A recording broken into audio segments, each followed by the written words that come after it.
आदमी भगवान का नाम तो लेता है, लेकिन भगवान जिस पुरुषार्थ को हमारे भीतर जगाना चाहते थे, व्यक्ति उस पुरुषार्थ से भाग रहा है। जिस कर्म की प्रेरणा हमारे महापुरुषों ने दिया था, हर आदमी उस कर्म से भाग रहा है, उन आदर्शों से भाग रहा है। मानो सदगुरु कबीर कहते थे कि जैसे कोई राम का सेवक है, राम का पुजारी है, राम का भक्त है, और वो आदमी राम के नाम पर लड़ने को भी तैयार है। जैसे अयोध्या में राम मंदिर का मामला चला तो लाखों कार सेवक पहुंच गए राम जी के नाम पर मरने के लिए। सदगुरु कबीर मानो ऐसे लोगों से सवाल करते हैं कि राम जी के नाम पर तुम मरने तो चला गया और तुम कहते हो कि हम राम के बड़े भक्त हैं, पर क्या जो जीवन राम जी का था वो तुम्हारा है? राम जी ने अपने भाई भरत के लिए अयोध्या पूरा त्याग दिए थे, तुम तो अपने भाई के लिए 1 इंच जमीन भी नहीं त्यागते। अगर तुम्हारा बड़ा भाई 1 इंच जमीन भी तुम्हारा एक्स्ट्रा ले ले तो तुम कोर्ट पहुंच जाते हो, न्यायालय पहुंच जाते हो, और तुम कहते हो हम राम का भक्त हैं। राम जी तो अपनी सौतेली माता का वचन निभाने के लिए जंगल चले गए हंसते हंसते, तुम तो अपनी ही माँ को 1 गिलास पानी देने से भी कतराते हो। साहब ने मानो राम भक्तों से यह सवाल किया कि तुम किस तरह से राम भक्त हो? राम भक्त होने का मतलब क्या है? किसी के पुजारी होने का मतलब क्या है? वो बिल्कुल सत्य का दर्शन कराते थे, वो किसी को अंधेरे में नहीं रखते थे। वैसे तो हमारे बहुत से शास्त्रों में ऐसी ऐसी बातें आई है जिन बातों से पूरा समाज में विघटन होना तय था और हुआ भी। कहीं लिखा था नारी मंदिर नहीं जा सकती है। ये जो माताएं बैठी है ये किसी भी जाति किसी भी धर्म संप्रदाय की हो, शास्त्रों में ऐसा लिखा था कि मंदिर घुस ही नहीं सकती है। और इतना ही नहीं, ये भी लिखा था कि ये वेद नहीं पढ़ सकती हैं, इनको शिक्षा का भी अधिकार नहीं था, स्कूल नहीं जा सकती हैं, वेद नहीं पढ़ सकते हैं, शास्त्र नहीं पढ़ सकते हैं, मंदिर नहीं जा सकती हैं, मंच पर बैठकर कथा नहीं कर सकते हैं। सदगुरु कबीर ने कहा भाई ये क्या, क्यों इतना भेद? को पुरुषा को नारी। साहब ने कहा कौन पुरुष कौन नारी? शरीर भाव से सब स्त्री पुरुष है, आत्मा तो सबके अंदर बराबर है, आत्मा में तो कोई भेद नहीं है। फिर कौन स्त्री कौन पुरुष? और उसमें भी जब सृष्टि का आधार नारी हो फिर उसको ही बाहर कर देना, ये कहाँ की समझदारी? जिस सृष्टि में सर्वोपरि माँ का दर्जा दिया गया हो, नारी का दर्जा दिया गया हो, उसका त्याग करना, उसको समाज से वंचित करना, ये सदगुरु कबीर को गले नहीं उतरा। ऐसे बहुत सी समस्याएं रही जो साहेब ने देखा, सदगुरु कबीर ने देखा और उनको बड़ी पीड़ा हुई और वो चुप नहीं रहे। उन्होंने कहा कि नारी को अगर मंदिर नहीं जाने का अधिकार है, नारी को शिक्षा का अधिकार नहीं है, तो जो माताएं शिक्षित नहीं होंगी, जो माताएं ज्ञानी नहीं होंगी, फिर उनके गर्भ से जो संतान जन्म लेगी फिर वो ज्ञानी कैसे होगा? फिर वो भी तो अज्ञानी होगा। तो माँ के ही गर्भ से जन्म लेने वाला आदमी आगे चल के शास्त्र में लिख दिया कि नारी पढ़ नहीं सकती है। उसी नारी से जन्म लेने वाला आदमी, सोचिए सदगुरु कबीर को गले उतरेगा? साहब तो कहते हैं कि तुम जिस वेद का हवाला देते हो उसी वेद में नारी को प्रथम देवी कहा गया है। जब 3 देव की बात आई वेद में कि 3 श्रेष्ठ देवता कौन हैं, तो जानते हैं पहला नाम माताओं का आया कि मातृदेवो भव, ये वेद का वचन है। और जब दूसरा देव का चर्चा आया तो उसमें पितृदेवो भव, पिता को दूसरा देव माना गया, और तीसरा में गुरु का स्थान आया। तो जिस वेद ने भी माँ को ही पहला दर्जा दिया है, नारी को ही पहला दर्जा दिया है, उसी वेद को नारी पढ़ नहीं सकती। सोचिए कितना बड़ा भ्रमजाल फैलाया गया था। कहा वेद स्त्रियां पढ़ ही नहीं सकती, और उन वेद की रचनाओं में माताओं का भी हाथ है। बहुत सी ऋषिकाओं ने वेद की ऋचाओं को लिखा है, वेद की रचनाओं में उनका बहुत बड़ा योगदान है। तो जिस वेद को माताएं लिख सकती है फिर वो पढ़ क्यों नहीं सकती? तो ये दुर्भाग्य इस देश का रहा, लेकिन सदगुरु कबीर को ये बर्दाश्त नहीं हुआ। उन्होंने कहा जहां भी समाज में बुराई है, जहां भी समाज में गलती है, मैं उस पर प्रहार करूंगा, चाहे कुछ भी हो जाए। तो नारी को भी बराबर का दर्जा देने के लिए सदगुरु कबीर ने आवाज उठाई। समाज में जातिवाद की मानसिकता को ध्वस्त करने के लिए सदगुरु कबीर ने ज्ञान का मशाल जलाया। संप्रदायवाद को मिटाने के लिए सदगुरु कबीर ने संपूर्ण विश्व को एक परिवार कहा। और हालांकि संपूर्ण विश्व को परिवार का भाव हमारे ऋषियों ने ही दिया था कि वसुधैव कुटुंबकम। हमारे ऋषि मुनि जो वैदिक काल के थे वे लोग भी यही मानते थे कि पूरा धरती हमारा परिवार है, पूरा संसार हमारा परिवार। सदगुरु कबीर उसी भाव को संपूर्ण रूप से जागृत करते हैं, कहीं डरते नहीं हैं। किसी में जहां भी गलती उन्होंने देखा उस गलती को कहने में सदगुरु कबीर को डर नहीं लगता था, और लोग तो डरते भी थे। आज भी लोगों को भय होता है सच्ची बात कहने में, क्योंकि सच सब कह सके ये बहुत साहस की बात है। और सदगुरु कबीर जिस वक्त इस धरा पर आए थे उसमें मुगलों का शासन था इस देश पर, मुसलमानों का शासन था, और काशी तो पंडितों की नगरी थी। तो एक और पंडितों की नगरी और दूसरी ओर मुसलमानों का शासन, और उस बीच में खड़े होकर साहब ने मुसलमानों को भी ललकारा, पंडितों को भी ललकारा। जिसमें गलतियां देखी साहब ने उसे फटकारा कि तुम गलती कर रहे हो। तो सदगुरु कबीर को इसलिए संतों में शिरोमणि कहा गया, सम्राट कहा गया, क्योंकि सदगुरु कबीर के पास हमारे जीवन के तमाम समस्याओं का समाधान है। सदगुरु कबीर के पास हमारे मन के रोगों का समाधान है। वे कहते हैं कि जीवन में अगर सुख से आप जीना चाहते हैं तो मनसा वाचा कर्मणा शुद्ध हो जाइए। 3 सूत्र को धारण कर लीजिए, मन से, वचन से और कर्म से। इन 3 को आपने शुद्ध कर लिया, आप जीवन में कभी दुखी नहीं हो सकते। साहब कहते हैं आप घर को साफ रखते हैं, आप मंदिर को साफ रखते हैं, आप कपड़े को साफ रखते हैं, आप अपना बाहर के सब कुछ साफ रखते हैं। साहब कहते हैं बस एक बार अपने मन को, अपने कर्म को, अपने वचन को भी थोड़ा साफ कर लेना। आप किसी से बोलिए, मीठा बोलिए, झगड़ा होगा ही नहीं। आप अपना कर्म करिए, शुद्ध मन से करिए, आपसे पाप होगा ही नहीं। और मन में कभी गलत ख्याल मत लाइए, तो आप बुरे कृत्यों से और नरक में जाने से बचते रहेंगे, और मन सदैव शुद्ध सोचता रहेगा। तो मन से बुरा सोचना छोड़ दीजिए। साहेब ने 3 बातों पर ज्यादा जोर दिया, मन पर, वचन पर, कर्म पर। इन तीनों बहुत संवेदनशील है, क्योंकि मन से कई बार आदमी किसी की हत्या नहीं करता, लेकिन मन से उसको कई बार मार चुका होता है। जैसे आपका किसी से झगड़ा हो जाए तो हो सकता है आप लाठी ना चलाएं, लेकिन मन से आप उस पर 100 लाठी चला चुके होते हैं। और सदगुरु कबीर की नजर में आपका हाथ ना उठाना कोई बात नहीं, अगर मन से आपने हाथ उठा दिया है तो वो भी पाप के समान है। आप किसी के ऊपर तलवार नहीं चलाए, कोई बात नहीं, हो सकता है कानून के नजर में वो पाप नहीं होगा। आप जब तक किसी के गर्दन पर तलवार नहीं चलाएंगे, संविधान आपको दोषी नहीं मानेगा, लेकिन धर्मशास्त्र कहता है कि आप भले ही प्रत्यक्ष में किसी पर तलवार नहीं चलाए, आप प्रत्यक्ष में किसी को गोली नहीं मारे, आप प्रत्यक्ष में किसी को गाली नहीं दिए, लेकिन अगर मन से आपने ये सब कर दिया है तो धर्मशास्त्र कहता है कि आप भयंकर पाप के दोषी हैं। और सदगुरु कबीर भी कहते हैं कि यदि मन से आपने किसी के बारे में गलत सोच लिया है, किसी के भी बारे में अगर मन में आपकी बुराई आ गई है, तो समझना कि आपने उस भयंकर पाप का भागी आप बन चुके हैं, और उसके पाप के फल से आपको कोई नहीं रोक सकता। यद्यपि उसका गवाह सिर्फ आप हैं। आप मान लीजिए यहाँ बहुत से लोग बैठे हैं और किसी के प्रति किसी के मन में रोष है, द्वेष है, नफरत है, और वो मन ही मन गाली दे रहा है, तो सुनाई तो नहीं देगा, किसी को पता नहीं चलेगा, और सामने से लगेगा कि ये आदमी हंस रहा है, मुस्कुरा रहा है, लेकिन भीतर भीतर वो गाली पढ़ रहा है। और अगर होठ हिल भी रहे हैं तो सामने वाला कहेगा क्या बोल रहे हो, कहेगा मंत्र पढ़ रहे हैं। यद्यपि वो मन ही मन गाली पढ़ रहा है, किसी को सुनाई नहीं दे रहा है, सामने वाला सोचेगा हो सकता है मंत्र पढ़ रहा होगा, लेकिन वो मंत्र नहीं, वो गाली पढ़ रहा है।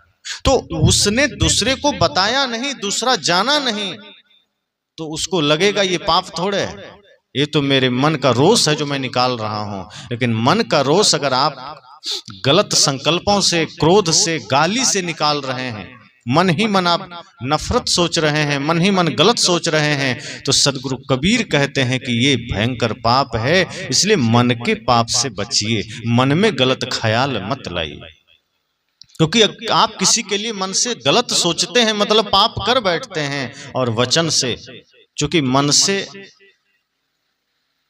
तो बचना थोड़ा मुश्किल होता है, क्योंकि मन में कुछ गलत ना सोचना ये बहुत बड़ी साधना है।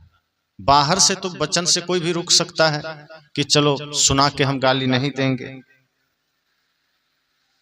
लेकिन मन ही मन लोग गाली दे देता है। साहब कहते हैं सबसे मुख्य तो मन है, वचन से तो लोग रोक भी लेते हैं। बहुत अधिक गुस्सा आया तभी वो गाली देता है, लेकिन जब तक संभलने लायक रहता है आदमी वाणी पर संयम कर लेता है। लेकिन फिर भी वाणी से हम बहुत खेल बिगाड़ते हैं। बहुत सी घटनाएं आप देखेंगे कि हमारे थोड़ा सा सहन न करने के कारण बड़े बड़े झगड़े हो जाते हैं। अहंकार के कारण, क्रोध के कारण हम अपने आपा खो बैठते हैं, और जैसे ही आपा खोते हैं मुख से कुछ अपशब्द निकल जाता है, कुछ गलत निकल जाता है और सब स्वाहा हो जाता है क्षण भर में। और बाद में होश जगता है कि ये हमने क्या कर दिया। तब संत कहते हैं अब तो देर हो गई। हम तब जागते हैं जब हम पाप कर चुके होते हैं, भूल कर चुके होते हैं, गलतियां कर चुके होते हैं। और सारी गलतियां बेहोशी में होती है, होश में कोई गलत काम नहीं होता। साहब कहते हैं इसलिए वचन पर भी नियंत्रण रखिए, और कर्म, जो भी कर्म आपके द्वारा हो रहा है, जो भी कर्म आप कर रहे हैं, उन कर्मों में पवित्रता लाइए। जैसे आप झाड़ू लगाते हैं तो लोग घर में झाड़ू लगाते हैं, आंगन में झाड़ू लगाते हैं। साहब कहते हैं कि आप घर में भी झाड़ू लगाइए तो इतनी पवित्र भावना से लगाइए कि जैसे वो घर आपका मंदिर हो, मंदिर का प्रांगण हो। जिस दिन आप घर को मंदिर समझ के झाड़ू लगाना शुरू कर देंगे, आप पाएंगे कि आपका घर ही मंदिर बन गया। फिर घर में रहने वाले माता पिता ही परमात्मा बन गए। और सदगुरु कबीर कहते हैं कि जिसने अपने माता पिता और अपने परिवार में परमात्मा देखना जान लिया, समझ लेना वो पुजारी बन गया, भक्त बन गया। जो पत्थर की मूर्ति में भगवान को देख लेता है और अपने माता पिता में नहीं देखता, तो साहब कहते हैं वो आदमी अंधा है। जिसको पत्थर में दिख जाए और जिंदा आदमी में न दिखे तो वो फिर आदमी कहां से रहा, वो अंधा है, वो आंख वाला नहीं हो सकता। जैसे अभी लाइट जल रही है तो यहां अभी हम सबको दिख रहा है कौन कहां बैठा है, सबको दिख रहा है। और अभी लाइट बंद कर दिया जाए और तब कोई कहे कि अब मुझे दिख रहा है, लाइट जल रही थी तब नहीं दिख रहा था, तो आप क्या कहेंगे? इसका मतलब वो उल्लू होगा, वो आदमी तो नहीं होगा। क्योंकि उल्लू को लाइट बंद होने पर दिखेगा, लाइट में नहीं दिखेगा। साहब कहते हैं कि जो आदमी अपने माता पिता, अपने पड़ोसियों में भगवान को ना देख सका जहां वास्तव में भगवान है, और जो पत्थर में देख लिया, इसका मतलब वो अंधा है। क्योंकि जहां है, जहां दिखना चाहिए, वहां वो देख नहीं पाया। जिस माता पिता के साथ श्रद्धा का बर्ताव करना था, जिनके साथ प्रेम भाव से उनकी सेवा करनी थी, उनको तो दुत्कार दिया, उनको तो वृद्धाश्रम भेज दिया, उनको तो घर से बाहर निकाल दिया। और जहां कुछ ना भी करते तो बात बन जाती, वहां जाके नाक रगड़ रहा है। साहब तब प्रहार करते हैं और कहते हैं नहीं, तुम अपने कर्म को पूजा बनाओ। मंदिर जाकर के अगरबत्तियां तो कोई घुमा लेता है, रावण भी खूब पूजा करता था, लेकिन कर्म जिसका गड़बड़ है उसकी पूजा फिर किसी काम की नहीं होती। साहब ने कहा अपने कर्म को पूजा बनाइए। आप घर में झाड़ू लगाइए, इस भाव से लगाइए कि हम मंदिर में झाड़ू लगा रहे हैं। आप भोजन बनाते हैं ना, तो भोजन इस भाव से बनाइए कि हम भगवान के लिए ही भोजन बना रहे हैं, इतनी शुद्धता से बनाइए। आपका भोजन सबसे महत्वपूर्ण होना चाहिए, क्योंकि हमारे ऋषियों ने भोजन को ब्रह्म कहा है, अन्नम ब्रह्म। ये बहुत बड़ी बात है। आज हम भोजन देखते हैं, खास करके बिहार में इन बातों पर कम ध्यान दिया जाता है। आप लोग कभी छत्तीसगढ़ जाएंगे, आप पाएंगे कि वहां ये चीजें बताई नहीं जाती। वहां इतनी स्वच्छता का ध्यान रखा जाता है, अपने भोजन के लिए भी इतनी पवित्रता का ध्यान रखा जाता है कि आप रसोई में जाएंगे तो आपको खुद महसूस होगा कि हम रसोई में नहीं, किसी मंदिर में आ गए। पर यहाँ उन चीजों का ध्यान कम रखा जाता है। संत जन कहते हैं अपने कर्म को आप पूजा बनाइए, और भोजन चूंकि पहला ऐसा आधार है जिससे हम जिंदा रहते हैं, जो हमें जीवन ऊर्जा देता है। और संतों ने तो कहा है जैसा खाए अन्न वैसा बने मन, सब जानते हैं। लेकिन क्या कभी आपने सोचा है कि हमारा अन्न कैसा होना चाहिए? हम जानते हैं अन्न से हमारा मन खराब होगा, फिर भी हम खराब अन्न खाए जा रहे हैं। खराब अन्न का मतलब ये नहीं कि सड़ा हुआ चावल कोई खाता है। खराब अन्न का मतलब है वो भोजन जो गलत तरीके से बना है। जैसे कई बार माताओं की इच्छा नहीं है भोजन बनाने की, या घर में झगड़ा हो गया है और गुस्से में भोजन बना दिया गया है। सदगुरु कबीर कहते हैं वो भोजन फिर कभी मत करना, वो जहर बन गया है। क्योंकि आपने जिस भाव से उस प्रसाद को तैयार किया है, आपका भाव उस प्रसाद में समाहित हो गया है। आप उदाहरण याद कीजिए, भगवान कृष्ण ने दुर्योधन का अन्न का त्याग क्यों किया था? 56 प्रकार का व्यंजन बनाया था दुर्योधन ने कृष्ण को खिलाने के लिए। कृष्ण जी ने क्यों उसको मना कर दिया था? भोजन में क्या खराबी थी? खराबी तो उसके सोच में थी ना। दुर्योधन के मन में खराबी थी, भोजन में तो कोई खराबी नहीं थी। फिर भी कृष्ण ने भोजन का त्याग क्यों किया? क्योंकि शास्त्र कहता है कि आदमी जिस भाव से भोजन बनाता है या बनवाता है, उसका भाव भी भोजन में समाहित हो जाता है। तो कृष्ण ने यह कहा था कि दुर्योधन, तुम्हारा भोजन भले ही 56 प्रकार का है, लेकिन उस भोजन में तुम्हारा अहंकार भी समाहित है, तुम्हारा विकार भी समाहित है। इसलिए अब तुम्हारे भोजन में अमृत की सुगंध नहीं बल्कि जहर की दुर्गंध आ रही है, तुम्हारे अहंकार की बू आ रही है। इसलिए मैं तुम्हारे भोजन का त्याग करता हूं। मैं तो विदुर का भोजन साग ही स्वीकार करूंगा, क्योंकि उसमें प्रेम की सुगंध आ रही है। तो विदुर जी ने क्या किया था? साग ही तो बनाया था, लेकिन उस साग को बनाते समय विदुर जी की पत्नी ने उस भाव से, उस प्रेम से, उस समर्पण से उससे बनाया था कि उनके प्रेम से, उनके समर्पण से, उनके भाव से वो साग ही अमृत से बढ़कर हो गया था। और श्री कृष्ण ने जब उसे ग्रहण किया तो कहा कि अमृत का स्वाद भी फीका है इसके सामने। तो जब आप भोजन बनाते हैं और आपका मन खिन्न है, क्रोध में है, ईर्ष्या में है, या आप उस समय बिल्कुल व्याकुलता में हैं, तो संत कहते हैं, सदगुरु कहते हैं, आप भोजन मत बनाइए, कुछ देर के लिए ठहर जाइए।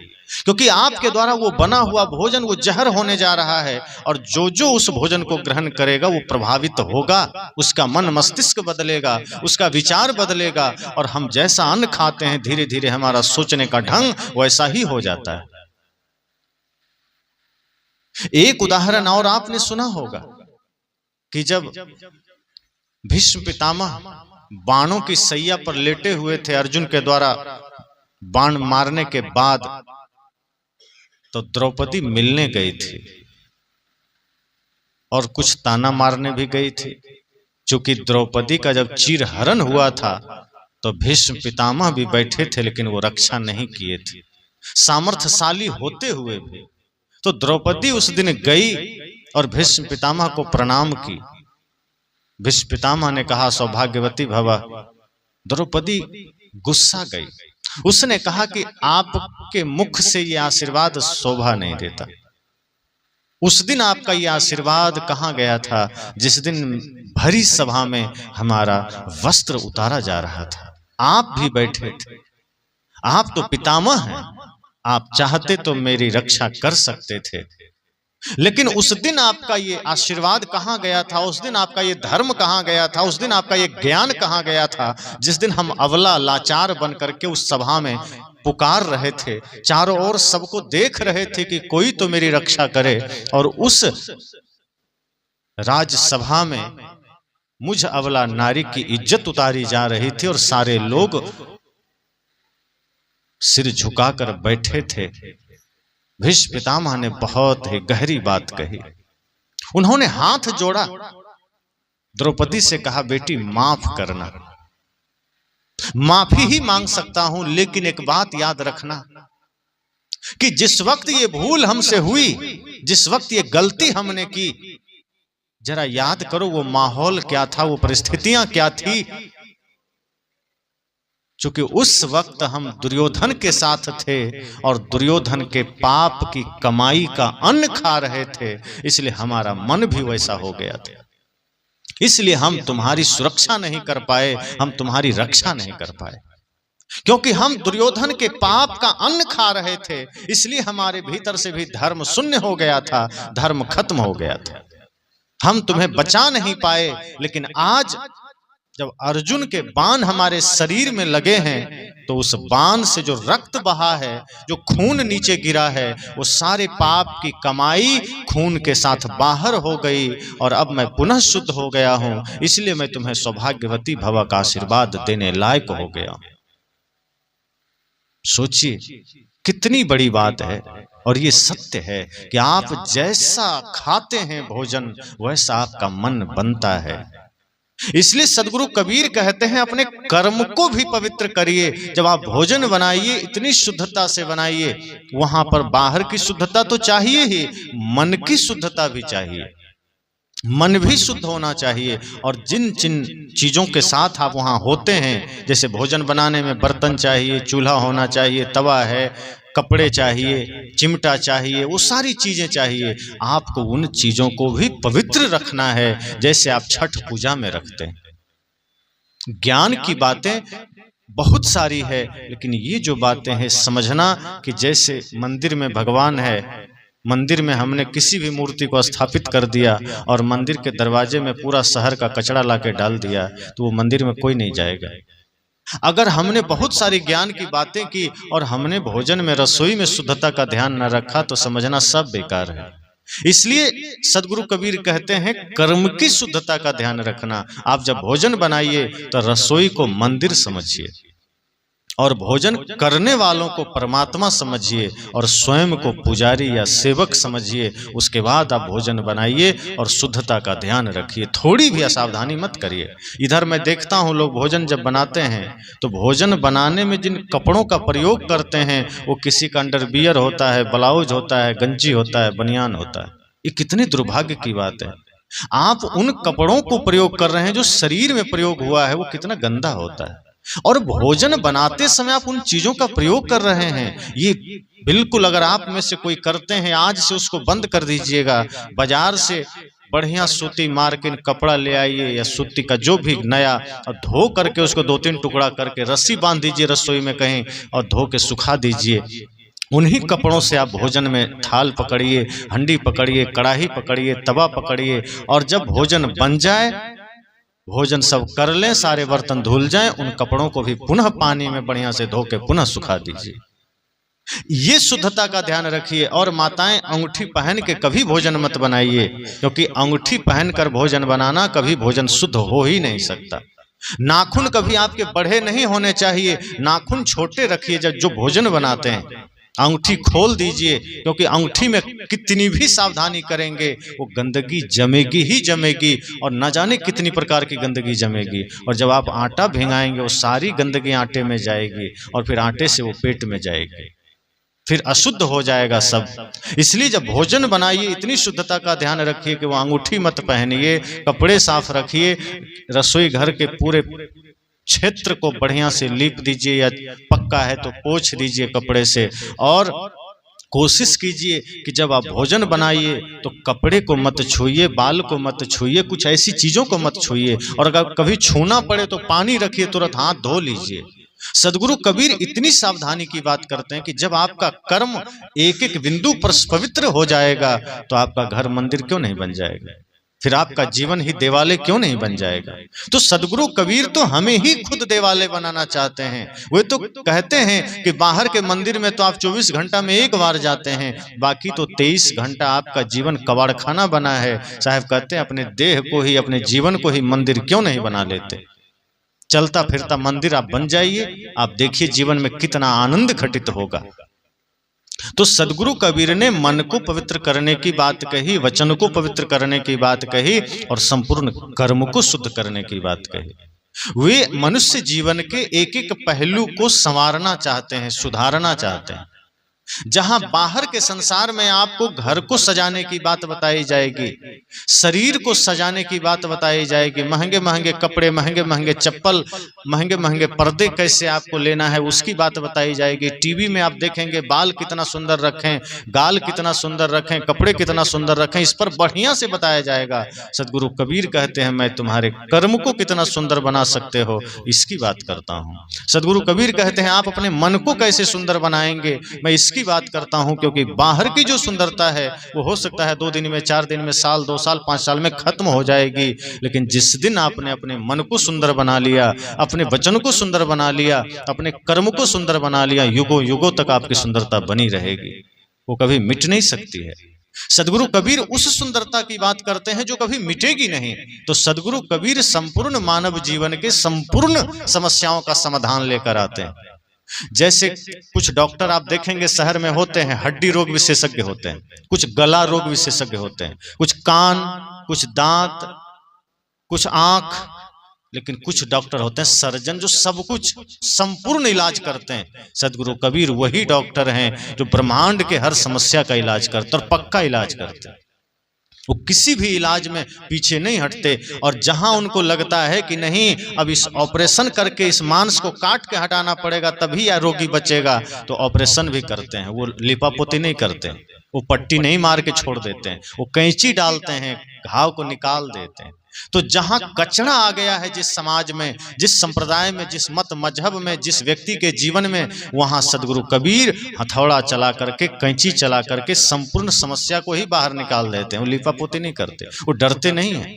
वो न तो ब्राह्मणों से डरते हैं, वो न तो मौलवियों से डरते हैं, न किसी धर्मगुरु से डरते हैं। जिन लोगों ने इस संसार में जाल फैलाया, जिन लोगों ने लोगों को वर्गलाया, जिन लोगों ने लोगों को उल्टा सीधा रास्ता बताया, ऊंच नीच का भेदभाव को लाया, सदगुरु कबीर वैसे किसी लोग से नहीं डरते, बल्कि सबको फटकारते हुए आदमी के जीने का सही राह बताते हैं, सही पथ बताते हैं कि आदमी का जीवन कैसे सुंदर बन सकता है, कि आदमी का जीवन कैसे मधुर बन सकता है, कि कैसे व्यक्ति पूजा 24 घंटे कर सकता है। जहां आपको कोई गुरु आके जाके बता देगा, आप जाएंगे दीक्षा लेंगे, गुरु कह देगा सुबह 1 घंटा उठना, माला जपना, राम राम राम राम, उसके बाद 23 घंटा चाहे जितना पाप करो कोई बात नहीं। और आपके निकट में गंगा है, शास्त्रों में कहा गया गंगे तव दर्शनार्थ मुक्ति, कि तेरे दर्शन से ही मुक्ति मिल जाती। अब आप जितना पाप करिए, जाइए दर्शन करिए, मुक्त हो जाइए। सदगुरु कबीर कहते हैं ऐसा कहने वाले लोग छली हैं, कपटी हैं। गंगा के दर्शन से अगर मुक्ति मिल जाती तो फिर ये धर्म ना करना पड़ता, सत्संग ना करना पड़ता, ये शास्त्र में प्रेम की बात ना होती, सत्य की बात ना होती, भक्ति की बात ना होती, फिर कृष्ण का गीता झूठी है, फिर उपनिषद झूठे हैं, रामायण झूठे हैं, वेद झूठे हैं। अगर गंगा के दर्शन मात्र से सारे पाप कट जाते, उसमें स्नान करने से सारे पाप कट जाते, तो फिर राम जी को भी वो भक्ति नहीं करनी पड़ती, फिर कृष्ण को गीता नहीं बोलना पड़ता, फिर बुद्ध महावीर कबीर को बीजक धम्मपदम जैसे जैन सूत्र जैसे ग्रंथ न बोलना पड़ता। साहब ने कहा यही तो जाल फैलाया गया, लोगों को धर्म के नाम पर इतना अंधा बना दिया गया कि आदमी को ये जन्म घुट्टी पिला दी गई कि तुम कुछ भी मंत्र पढ़ो, कहीं भी नदियों में जाकर स्नान करो, पहाड़ में सिर झुकाओ, सारे पाप से आप मुक्त हो जाएंगे। और ये सबसे बड़ा छल है। पाप से मुक्त जब तक आप पाप करना छोड़ेंगे नहीं, आप पाप से मुक्त नहीं हो सकते। और सदगुरु कबीर यही तो कहते हैं कि आप पाप करना छोड़ दीजिए, धर्म के मार्ग पर चलना शुरू कर दीजिए, आपस में छुआछूत का भेद मिटा दीजिए, जातिवाद का भेद मिटा दीजिए, इंसान से प्रेम रखिए, नफरत मत करिए। इंसान से नफरत करते हो, भगवान को क्या तुम पाओगे? जो इंसान से नफरत करे, जीव जंतुओं से नफरत करे, प्राणी मात्र से वैर करे, वो भगवान को कैसे पा सकता है? तो जिसको प्राणियों में भगवान न दिखा, सदगुरु कबीर इसी बात को लेकर तो कहते हैं कि जिसका मन वचन कर्म शुद्ध है उसको सब जगह भगवान दिखेगा, जिसका मन निर्मल है उसे हर जगह परमात्मा ही दिखाई देगा। अब मान लीजिए कोई दुकानदार है और उसके यहाँ कोई सौदा लेने गया, तो क्या करता है? इसी कोशिश में रहता है कि कैसे हम अधिक में सामान बेच दें। जो सही दुकानदार नहीं है वो ऐसा सोचता है, सब ऐसा नहीं सोचते। कुछ ईमानदार दुकानदार होते हैं जो ये सोचते हैं कि मुझे सादगी से कमाना है और ईमानदारी की कमाई कमाना है, जो वाजिब मुनाफा होती है वही लेना है। तो वो बिल्कुल नाप सही रखेगा, सामान सही रखेगा और बोल करके 2 रुपया ज्यादा लेगा। और जिसका सामान बढ़िया है, नाप बढ़िया है, आपको पता है कि ये 2 रुपया अधिक ले रहा है, फिर भी आप दे के आते हैं कि नहीं सामान तो बढ़िया है। अब कोई आदमी 30 रुपया लीटर दूध आपको दे रहा है और आधा आधा पानी मिला के दे रहा है, आप लेंगे? और कोई आदमी 50 रुपया दे रहा है लेकिन कह रहा है कि हमारा दूध को जांच कर लो, कहीं एक बूंद पानी निकल जाए तो आप सोचेंगे कोई बात नहीं, 50 दे ही देते हैं, लेकिन दूध इसका बढ़िया है।